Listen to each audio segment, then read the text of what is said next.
Flood in the Rapti River after the beginning of monsoon rainfall in the hilly districts has begun eroding the settlement areas and affecting the biodiversity in Rapti Sonari and Narainapur rural municipalities.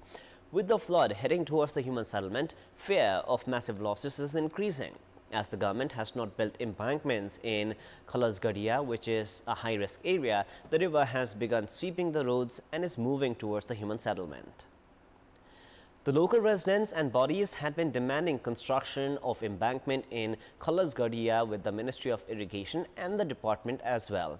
Despite the efforts of the local residents to create a makeshift embankment with sacks of sand and cement amidst the government indifference, the flood has begun eroding the river banks.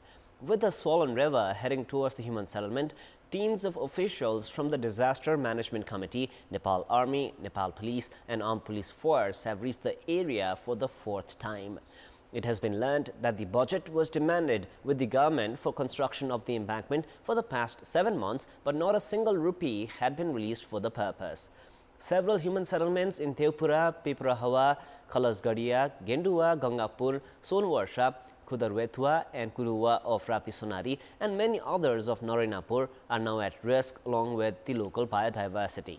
Prior to this, the flood in the Rapti River of October 9, 2022 had swept the 2,500-meter-long embankment and the road as well.